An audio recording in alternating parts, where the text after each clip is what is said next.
Thank you for calling me. Yeah, sorry about that. Every once in a while that happens.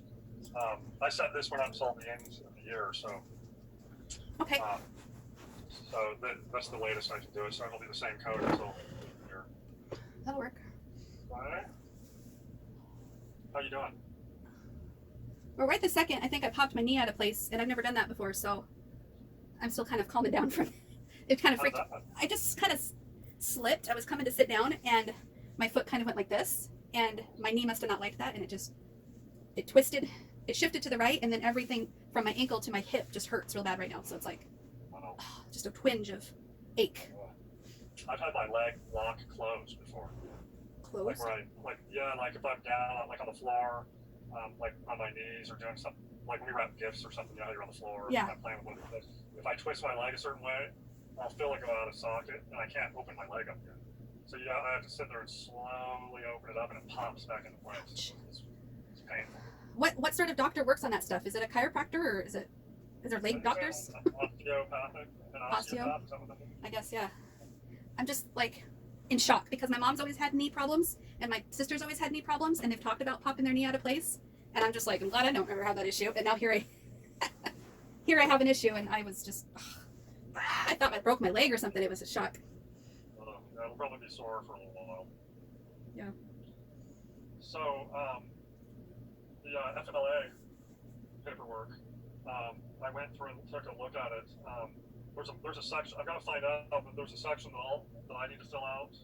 And is this something that you turn in once the paperwork's completed? Yeah. Okay. So what I'll do then is I'll fill out, because the most of it you would fill out. So I'll fill out what I need to fill out, and then I'll email it back to you. Okay, that'll work. Okay. I took a day off today, so yeah. If I'm gonna do more days off like this, my boss just likes to look out for me. She's known me forever, so yeah. It's really just to cover any questions that come up. You know what I mean? Right. That's a good idea. I can't get my leg comfortable. Yeah, it's like I thought stretching it out would help it, but that didn't help. And then I thought that bending it would help, but that doesn't help. So I'm just, it's been paining a lot right now. I'm just not used to it. I'm a big baby with pain. Do you take ibuprofen ever? For headaches, I do. I can't remember where I had it last. Yeah, probably because it could be swelling up a little bit, and that might help it. Yeah, that makes sense. So how have you been doing with the balancing act? You know, I like to compare it to opening up the cage and letting the birds out, letting the noodles out, so to speak, right? Mm-hmm. And in a way, it freaked me out. It freaked my yellow noodle self out, because my yellow noodle self felt like we were doing so good with our balancing, with our CBT and all the mindfulness stuff, and we thought we were doing so great. And so when we let them all out, it felt like this chaos that came forward, and it felt like we were getting worse, right? Mm-hmm. And then I went to that conference this weekend, and the woman that was speaking, if there was anything that I got out of it, it was the one sentence that she said that validated everything I was experiencing. She said, I'm not sure if I'm mixing things up, but she said, in all the years that she's ever, this is it, okay. In all the years that she's ever known d.i.d. Patients, 30 plus years of experience, she's a therapist, and she helps them through their trauma, and she helps them uncover and put down those amnesia walls type of thing, right? Get everybody to work as a team together. She said, in all the 30 years, she understands that suicide ideation is the darkest part of it, and cutting and self-harm and all that stuff. But in all the 30 years, she's never once lost anyone to suicide. Wow. And so she's not saying that it doesn't happen, but in all the years that she's noticed, she finds that d.i.d. is a lifesaver, because you have other noodles, so to speak, that save you from that darkness. Yeah, that makes sense when you really consider it. I mean, imagine having one personality that was intent on suicide. Right.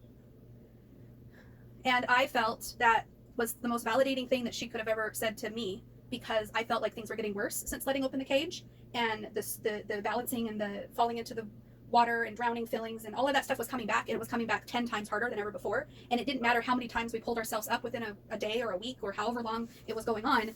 I just felt like, okay, this is it. I'm losing my mind. And then after she said that, and I sat with it for a long time, I realized, so only some of us have learned the CBT and the balancing, where the other ones haven't had a chance to, and now we're teaching everybody. Now everybody's out of the cage, and now we're all getting a chance to talk, and we're all getting a chance to be validated and honored and listened to, and it is empowering to know that I'm not the only sane noodle where all the other ones are going crazy and trying to drive me into the same boat. No, Right. I've helped us survive this far. Now I'm just addressing things one by one, and it's hard, but it's not impossible, which I thought it was feeling impossible when it first started happening. So the balancing act, like you asked, is challenging, but I'm hopeful.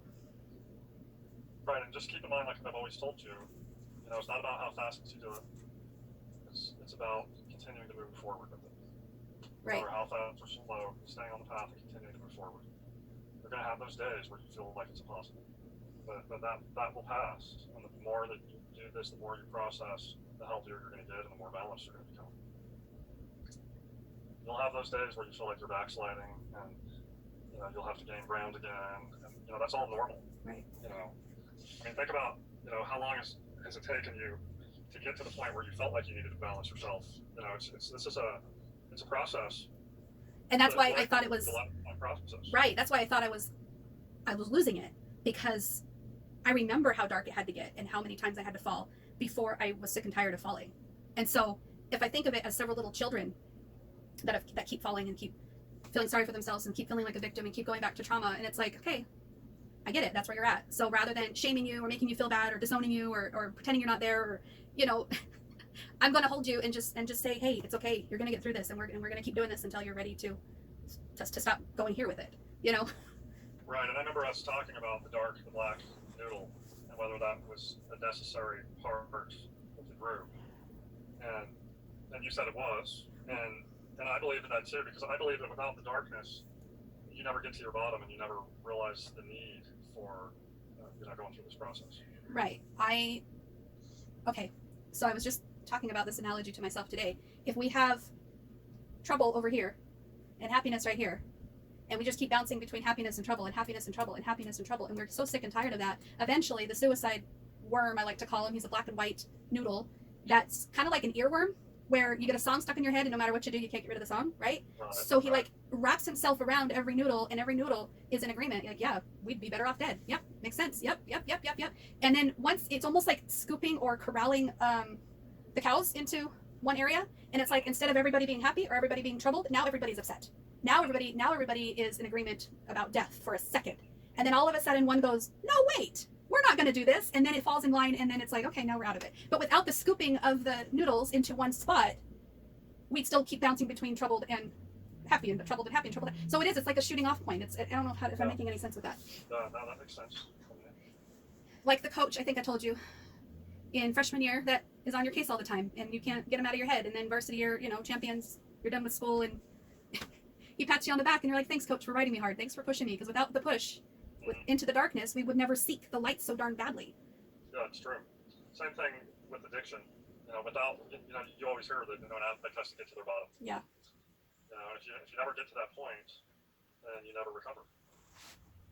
And a lot of people along the way enable us to prevent us from getting to that point. And they don't realize that they're not helping. Yeah, they're not. They're not helping. They're contributing to the problem. Right.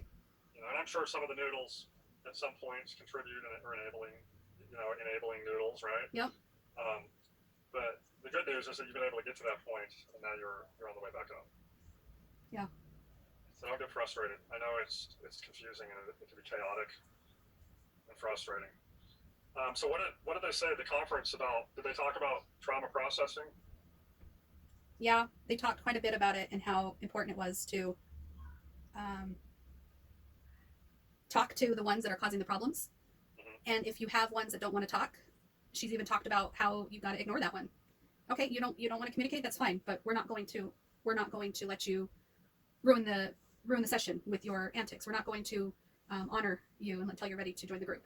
Basically not reward poor behavior. So right. She had strict boundaries for her clients who want to act out in poor behavior ways, and she encourages people who have alters like that to be strict with those ones that aren't ready to cooperate and address trauma. And not that they have to address trauma, but no, we got some in here that are ready to address them, so let's talk to them, and when you're ready to join group, you can. We're welcome with open arms, but we're not going to accept this behavior, which is like the cutting behavior, or the screaming, or the yelling, or the cursing, or the the threats, or whatever they would do. Right. So I'm glad that mine's not so overt in that way that makes it appear threatening to the people that I seek help from. Right. Because I have been like that with Jim when he's tested me to my edge and to my limit, and I am just like in his face, spitting and spewing and cursing and impossible to deal with. And that is what has helped me reach, because he wouldn't enable that behavior. So it helped me reach that point where I'm like, yeah, I don't want to do that no more. He would walk away from self-cutting behaviors. He would tell me to grow up when I'm being impossible to deal with, whether I'm falling apart on the floor or screaming and, you know, at the top of my lungs at him. He wouldn't put up with it, which I hated him for at the time. But I'm glad that he, like, the boundaries, he put him down really strict, that he wasn't going to reward that behavior. That's good. Sounds like you really identified with the conference. Some of us noodles were really irritated with it. With as much money as we spent on it, it was very disorganized. She had papers she was going to read, never read them. She had an outline of what each day was supposed to look like, and it wasn't done that way. I don't even think she touched half of it, let alone. It was frustrating from a OCD, type A, controlling, I want to get some value out of this thing I'm spending money on type of experience. Had it just been a free-for-all, come and see what this lady's all about, I would have just told myself to chill and not have worried about it needing to be so structured. But because I spent money on it, it really struck a nerve with me that that's not the kind of help that I want. I don't want the kind of help that is unstructured, that is unfocused, that is uncompassionate to the people who came there for seeking answers and validation and understanding. And she catered to the Zoom people more than the people that actually showed up, which made me think that might happen. I did think about that. I wondered, how is she going to be able to divide her time to all the people at home that paid the same price to the people that showed up without the Zoom people feeling ignored? And how are we going to feel if she can't handle the balance? And of course, as soon as one person on Zoom speaks up to ask a question, it's louder than the room. And so that's the questions she's answering. And we're over here, you know, raising our hand and wanting to speak and wanting to say something, but she's so focused on the Zoom with her glasses and everything, and she can't see anything going on behind her. And then we have to, hey, and then she's like, oh, okay, hold on, you know, and you can tell that she was doing her best with the stress and the technology and the, oh my gosh, I got all these people coming at me, and that's why she can't get to her notes. But it was the first conference of its kind. Plus all the other little things that, you know, we noticed, whether it be the night before, somebody was allowed to show an art slideshow that they had created with a lot of dark imagery and black eyes with tears and, you know, black tears and stuff like that. And it triggered a lot of people to go to their trauma place, to freak out like little kids and scream and yell over Zoom, and she can't tell what's going on. And she's laughing and she's having a good time after the slideshow, and it's like really awkward. Like she doesn't have any clue how many she triggered. I wasn't triggered, but I could see what was going on in the chat on Friday night, and I'm just like, wow. And then she just fluffs it away like it's not a big deal. And at the same time, there was this excerpt in the thing that we signed before we said, you know, that if you get triggered, you're responsible for yourself. You can't hold up the conference just because you're feeling triggered. Please excuse yourself. You need to be responsible. So I'm kind of on this teetering, but I understand why the laughing and the whatever, you know, it wasn't organized very well. So I'm kind of going on a rant. But the other thing is, I've been involved in conferences like that before. Yeah, she's been doing this for so long that she created this forum that allows people to pay her money every month to be a part of this forum. And the money that you pay for this forum helps pay for the moderators to make sure that things are civil, I guess, and not off subject, or maybe just make sure everything's safe, which is cool. I get the same sort of thing from Facebook for free. So when I heard that she charges $40 per person per month to be a part of this forum, I'm just like, I don't care who you are. Nobody deserves that much money for a forum, to moderate a forum for hundreds of people. And she doesn't even get on there and give advice. She just pays a moderator to make sure people, and so people are feeling connected in there. And they're all older people. They're not like young people. I mean, I might be one of the youngest that I can tell from the people that joined.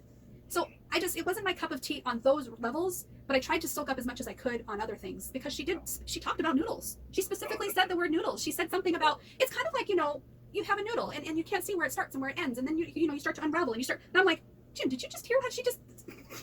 What did Jim think of it? Oh, he was irritated beyond belief. He did his best to be supportive, is his word, but he had his headphones on, he was playing video games, he was watching YouTube videos, he wasn't engaged, hardly at all.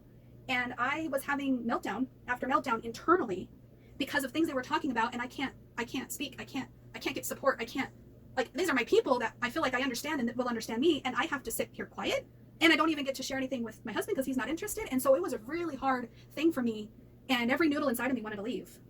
I wanted to make him happy by leaving. I wanted to let him go do his thing, and maybe I'll just watch on Zoom at home. Like, I thought of all these reasons, but I forced myself to stay because that was the plan, and I wasn't going to allow anybody else to mess up with my plan. I pushed myself to stay, and I'm glad I did. But Jim thinks he's the great husband because he went, which there was another spouse there, two gay guys, and they introduced themselves at one point as, this is my spouse has d.i.d and I don't, and I'm here just to support him. I watched him several times taking notes, feverishly as he's learning, and he's trying to soak up as much information as he can from this. And I'm just like, I draw something and he doesn't even acknowledge that I drew anything. I'm all, look at that, and he goes, and I'm just like, oh my gosh, I just felt so alone in a place that I shouldn't have felt alone. Yeah. Well, that's too bad. I'm sorry that you didn't feel like you were supported in that. But it sounds like you did get some benefits from it. Yeah, I did get some, and I'm trying to just milk that and focus on that and just learn from it too. I didn't know what to expect. So I think there should be conferences like that, but I don't think they should charge people. And if they do, charge them a reasonable rate for the value they're getting. I guess $40 a month for people to spend on a forum is worth it to them. And so a few $100s for this conference to them probably felt like gold. Yeah. I don't know. Yeah, and I've been to conferences similar, but what they usually do is they have the conference with live people like what you did, and then they record it, and then they offer it online as an online recorded conference. So I think they did the Zoom thing because of COVID, because they planned this thing before COVID, and then people that couldn't come. That makes sense. Yeah. Yeah. Well, that's kind of frustrating. At least you got some stuff out of it, though. Yeah. I did feel really proud of my drawings, though, if I can share them with you. Yeah, I'd like to see them. Are these things you drew when you were there? I drew like so much. I've never drawn so much in one sitting, but because I was there 8 hours Saturday and 8 hours Sunday. I also was at Michael's today, and I picked up these little story books, these little kid ones that you can make your own stories. And I'm like, hey, I'm going to make my own children's books with my noodles. Yeah. I'm going to keep pushing that because I think that's going to be really therapeutic for you. I think so too. All right, this is black and white noodle. That's the black one. Now, you told me before that the white noodle was your dad. So that's the combination? The thing is, I had to like really sit with that one for a long time, because I think the only reason why the black noodle exists as hard as it does is because of my dad's death. And so the black and white noodle to me represents death, represents escape, represents giving up. And I really think that my dad gave up and escaped and is now doing better on the other side than he could here. And I think I resonate with that I feel that if energy does carry on after death, I feel like I could be more useful. I don't think that right now, but sometimes I think that I could be more useful dead than alive. And so the black and white represents death to me, and that earworm of a song that's just won't shut up, and it's helpful, but it's not. So it's just this, it's a dyad in itself. So on times in the past where you've had suicidal ideation, do you identify that with your dad's death sometimes? And like, well, he's passed on. You kind of feel like he gave up, although he didn't take his life. You felt like he gave up before he should have. You kind of identify those. Not directly. It's more indirectly. Whereas the story, the narrative that I got from my mom about my dad was that he was overly emotional, couldn't handle the little things. These are the things that she says, and everybody else agrees that my dad was a little much when it came to his emotions, and he had a hard time emotionally regulating. And he probably caused the cancer within inside himself, because when you're overstressed and not self-regulating and not taking care of yourself mentally, physically, all that stuff, you're basically asking for death. Is kind of the narrative. It's not direct in that way, but so I basically have had this narrative all my life that I must be like my dad, and that's why I'm so emotional. And so I'm going to die young also, and my tragedy is going to be my children's story that they're going to carry. So I don't like that narrative, so I've been trying to work on change. That's why I'm trying so hard to try to change it, but that's basically what it is. Right, and it is important to work on changing that narrative, because when you identify enough with a certain narrative, you become that, and it does affect your behavior. Mm-hmm. But just so you know, like, I know that you look at yourself as an overly emotional person, but for me doing, counseling, I don't look at you in that way. Like, I see you as someone who has, a very good understanding of emotions and how to control them, how to regulate them. And I know that you had your moments. We all do. I know you had your moments where you feel weak and you feel like you're maybe going crazy.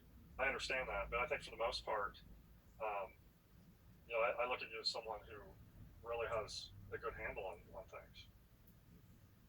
I give that to the noodles, that front in therapy. Mm-hmm. But it would really be interesting.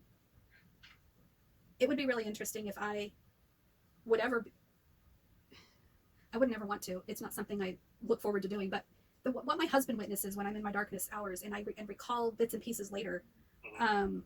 it's horrific. It's not me. It's not the regulated. It's not wise mind. It's not me. So that's why the noodle thing seems to fit, because I don't identify with that part when I'm this part, and that part doesn't identify with that part with this part when they're that part, and it's so difficult to get everybody on the same page. And I beat myself up about it for years until I recognized them as separate parts of me that need healing, not one person that needs healing.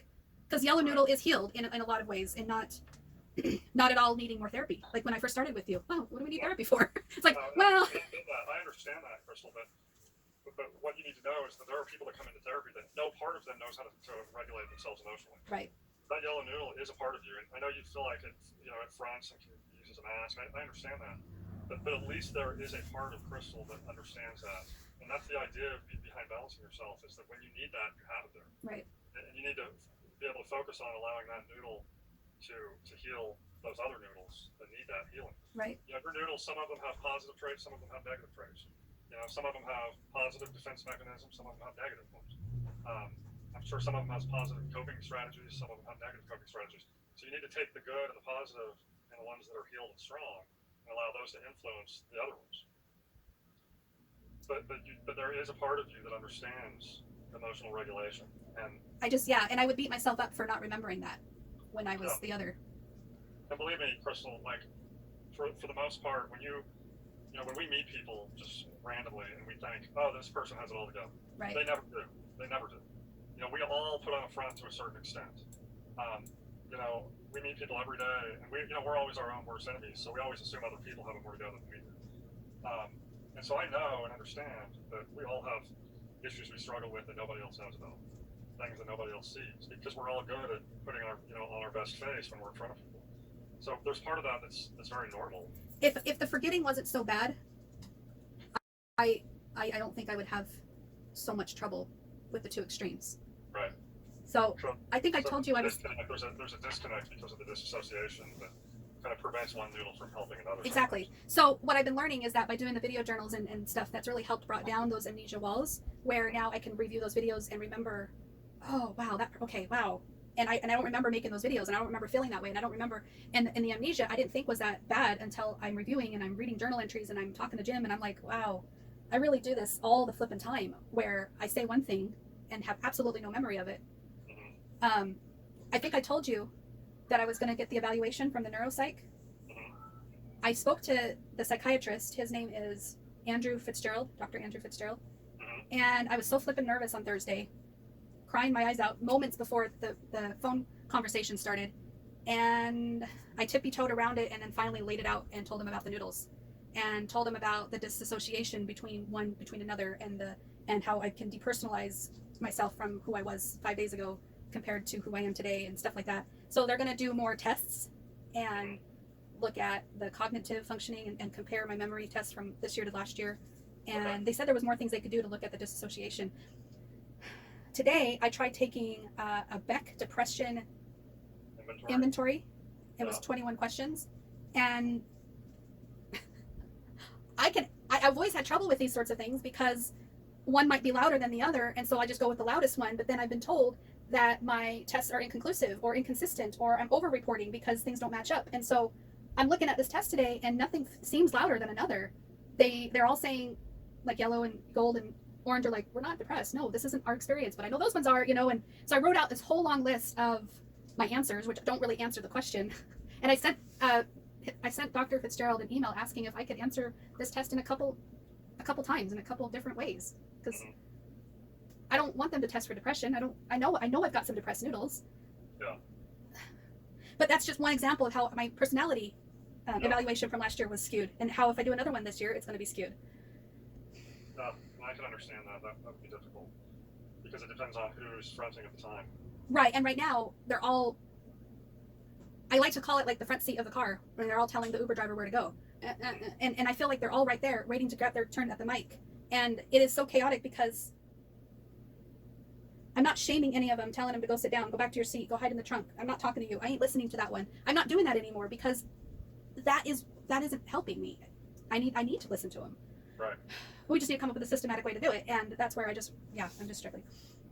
So let me ask you this: so how how much are you able to, like, I know there's some disassociation, right? So when different noodles front, like, so you look at yellow noodle as kind of the most true to who you really are. Not really. She's a toxic positive person. Okay. Where, like my mom, trained to not look at anything negative because it might trigger us. It might trigger something. It might so we're not listening to anything negative, right? Where I really feel the mint noodle is what color I've assigned her to be, the one that screamed, the one that I actually heard scream. I think it was October of last year or something, where my husband had just got done yelling at me and I heard, "Don't make me go back in there." Right, yeah, you told me about that. And so it's almost like this little girl who's ready to grow up and start talking and start speaking truth and start being who she really is. And she's gone through speech therapy, all these years of therapy, the last 3 or 4 really, when I really tried to figure out my truth, right? And so we're practicing our truth, kind of like speech therapy. And now she's ready to talk. And so that's more closest to me because she can see the negative, she can see the positive, and she's like this awareness that isn't toxic positivity and isn't toxic negativity. So you feel like you identify with the mint one the most? I mean, I really can identify with all of them, but that one seems to be my core. Okay, so when you're going through and doing processing and working on, you know, your drawings and, you know, all of this stuff where you're trying to balance yourself, which noodle would you say is the one who's the front noodle in those times? I think it changes so often, it's hard to say. Okay, so there's not really one. Like we were floundering without Kathy in early July, right before we went on our vacation and the meltdowns, and we couldn't figure stuff out. We were like, what are we supposed to do? And so we took a poll, we took a vote, and Orange volunteered to be the host, which is not emotional. Let's just get work done. And she's like the Uber driver, just being told where to go. Okay, and she subscribes everything. Like she writes everything down that's being said. She's just the worker, no emotion with it. So as I'm explaining things to myself and I'm listening and I'm just, okay, no emotion, just listen. So that seems to be the one that's processing things without falling apart, if that makes sense. Not triggered. Yeah, so it's not triggered. And yeah, the mint one can get easily triggered because she was betrayed at 7 and stuff. You know what I mean? So let me ask you this. So if you were to imagine all your noodles, you know, like you do in a room, right? Mm-hmm. And you guys would have to vote to pick one noodle that would be in charge of balancing yourself. Okay, that could oversee it. That would have the best interest of every noodle in mind. That wouldn't be biased towards one or the other. That would be the ultimate judge and moderator. Which one would you pick? I would say it's mint, because mint and Orange made an agreement that no matter what the noodles tell Orange, Orange knows that we have to speak our truth. And that's the agreement that Mint and Orange made, because Mint, for example, Teal wanted to leave the conference to make husband happy and make him go back to his little 3D printer land and ignore us at home rather than ignoring us right next to us. That was really rejecting and everything, right? So a lot of noodles agreed with that idea, and they were telling Orange to go home. Right. But Orange knew we were there for a reason. We paid money. We're not caving. We're speaking our truth. This is what we want. He chose to come. He chose to give in. So no, like that was the primary goal, was the agreement between Mint and Orange is let's always speak our truth first. Everything else can come second. What if Teal's going to get her way, or if Blue's going to get her way? You know what I'm saying? Yeah. The reason I ask is because I really feel, and you tell me what you think, but I really feel like in order to, because you have trouble, you know, remembering because of some of the disassociation. But if you were able, for using mint noodle, to come up with some standard healthy emotion regulation work, mindfulness work, the stuff that you already know, because I know you know this stuff. You know, anything I would tell you as a therapist, like if you told me, oh, I'm just not regulated, I'm stressed, anything I would tell you to do in that case, you already know that. Right. I would say Yellow knows it and Mint's aware of it, but yeah. Okay. But if you had one standard set of healthy coping strategies, emotion regulation skills, is it possible to have Mint noodle when you move into when another noodle starts to front? Let's say you're at these times where you talk about at home when you can get into the negative space. Would Mint noodle be strong enough to be able to counsel these other noodles in those moments and kind of put her as the therapist side of yourself that can say, okay, let's breathe, let's relax our muscles? I think so, and I think in a lot of ways, yeah, she's the responsible one for us tapping in and she's the one that opened the cage. Right, she's the one that can be trusted. Right, because when we're emotionally dysregulated from a board game with our husband, right, everyone's having their reaction that they want to do, and I hear mint noodle go, let's go to the bedroom, let's go to the mint colored bedroom, let's go. And that's why we assigned her that color, is that's our safe place, let's go there and let's figure this out. And then it was just, all right, what's going on, talk to me. So yeah, I agree with that. I just hadn't really put it in words like that, but I like that. Yeah, I think that would be healthy because it's important to let everyone speak their truth and to heal everyone. But if at some point, it's kind of like if you picture a family, if you look at them as a family, there's some benefit to having them all together, but having someone that's kind of trusted to be the one that is the responsible one, the one to make sure things don't get out of hand. And what you don't want is to have family members off on their own conspiring against others, right? And I think she is like the glue that's kind of balanced between the two camps. Mm-hmm. I like that So idea. if you can focus on, when you do switch and have different noodles that are fronting, if you can try to focus on allowing this mint noodle to just be there in the background, moderating, almost as a protective factor. Right. Just making sure, if you feel like she can be biased enough or non-biased enough to handle that in a nice, respectful way. And I think that's good because her role was so small to begin with that it was hard to know what she could provide on the outside. I drew it right here on this one. I don't know if you can see that. Yeah. So I gave each one of them something on the body, and so mint Right. is right there in the center of the heart, just beating slowly. And I've got this purple is kind of like curtains that can cover my eyes and avoid everything, Right. And then you've got the shield, the protector, Wow, that's interesting. And then you got the noodles in the stomach, because I was thinking, where do I feel that one at? What's going on there? I got the noodles in the head because it's thinking so hard. The noodles in the eyes because it's looking for something. And then you've got the shield. What do you call that? The mesh? Right. Yeah. There is a name for that. I can't think of it. Chainmail. Yeah. That's cool. I like that. And then I got. Oh yeah, that's a good one too. You can't tell if it's eating or throwing up. Yeah. Yeah. That one's just colors. This one here is like the headspace, because she was talking about it at the conference, and how you have layers. So what layer is in front mostly? What do other people see? And so I put the gray in front because that was Kathy. She was this mask, but right behind the mask you could see the orange noodle, the yellow noodle, the indigo noodle, and then you've got these ones that are just there, and then you've got the little. Is mint the mouth? Mint is the mouth, speaking her truth, being silent and now speaking. You know what I mean? So I like that because the first one you showed me, mint, was the heart. Yeah, and then you've got mint is the mouth. cyan drowning. Yeah. I think though that kind of confirms to me that mint is kind of the closest to who you really are. Well, and I was watching a video. I could send a link if I could figure out how to send you a link. But this woman talked about structural dissociation theory, and how you have the apple, and if you cut it up in slices, at the core of the apple is this round core, and everything around it is slices. And if they're all open when we're children, babies, right? Over time, we're supposed to fuse together, integrate into one personality to the core of who we are. Because the screaming baby doesn't know that it was just fed and loved 10 minutes before, and the one that was loved doesn't remember about screaming. So they have that amnesia wall barriers in between each of the slices, and over time they start to trust their environment and trust their caretakers and trust, where they know who they are, whether their caretakers are around for them or not anymore. You know what I mean? Right. Whereas when you have trauma, they don't get a chance to come to the core. So some might be out here and some might be closer to the core. So the core of who Crystal is might be the 7-year-old mint noodle. Yeah. All my life I thought it was yellow noodle, but yellow noodle was just the noodles you could see behind Kathy's mask, right? She was just as oblivious to everything as Kathy was. Yeah, and some of these other noodles through this process, and we talked about the idea of eliminating some of them, but at the very least, some of these ones, once they're healed, if you feel like they're more of a negative influence, you have to weigh that with each one. Is this going to be, once they're healed, you don't want to make judgments before they're healed. But, right. And because they all have parts of me, I can't, it's like eliminating a part of me, because every child has good and not so good about them. So of course I want to heal them to the point where I use their story for a more productive source in my narrative, and help me. I would rather do a fusion or an integration, or let's all figure out how to work together with this black and white noodle and all that stuff, rather than have this talk about eliminating, because that just feels like drugs, or a lobotomy.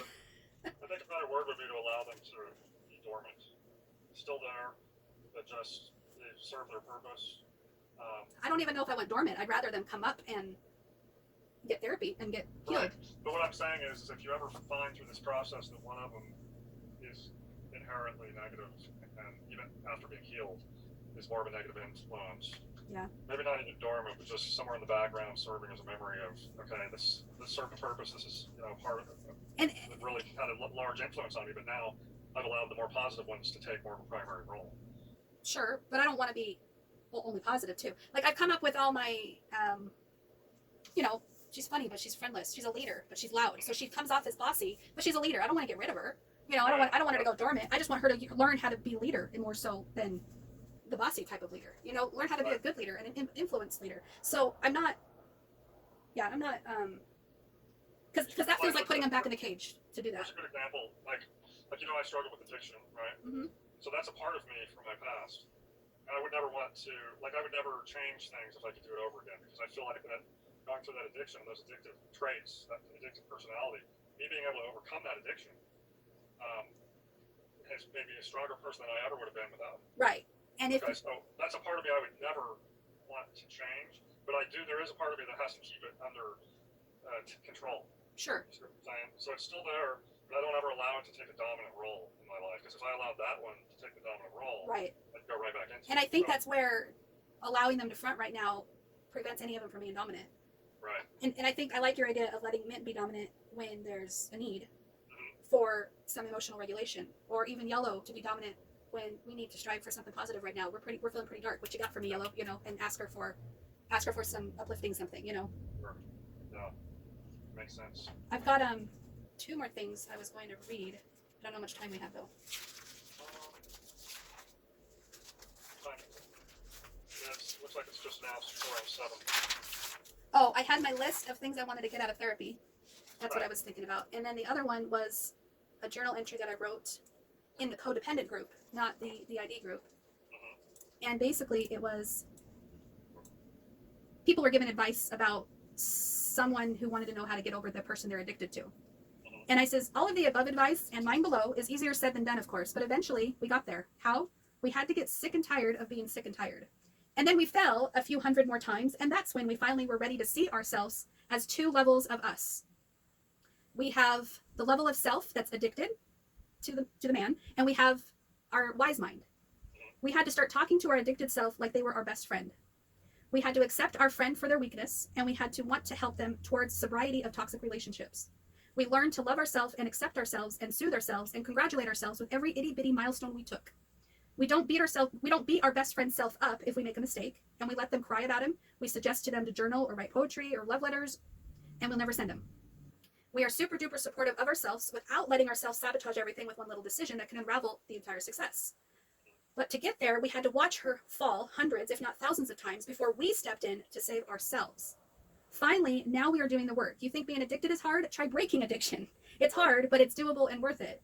Now putting the CBT and DBT into practice, now we're practicing law of attraction, including the art of allowing, and we allow him to be where he is. We do not try to fix things for him or for anyone. We know where we are safe, where our safe space is, and where we take our best friend there when someone else is misbehaving. We excuse ourselves and we don't try to save the day anymore, and we feel better, we feel sober, we feel amazing because we took back our power. And you can too.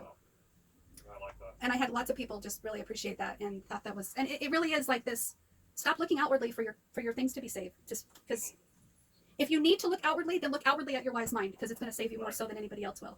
Right. Absolutely. I like that a lot. And it was kind of talking about my duality, my plurality. Yeah, it was back then, yeah. It was, for sure. I noticed that. Wow. This is one more drawing I was really proud of. Oh, I like that. I was wearing a purple headband at the conference. I like the boobs on that one. The what?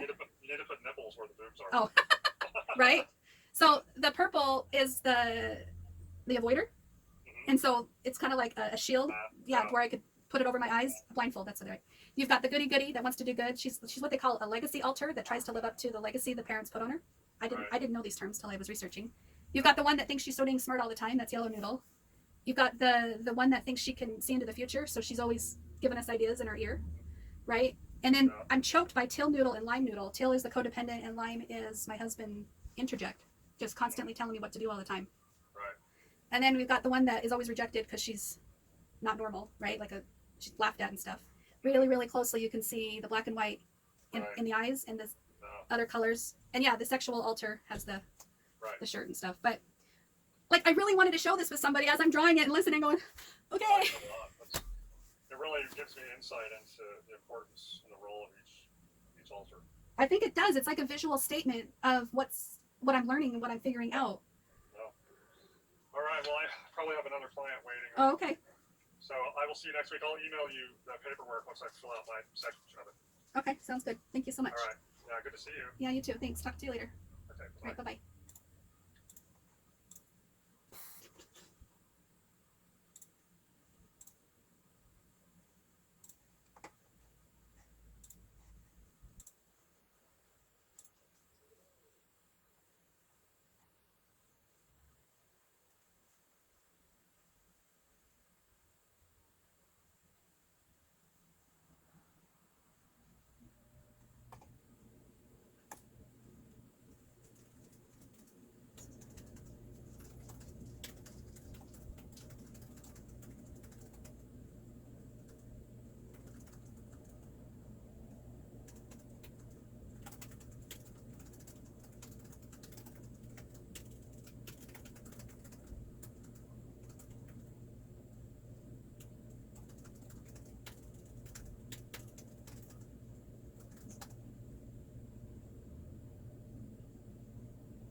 Yeah? Okay.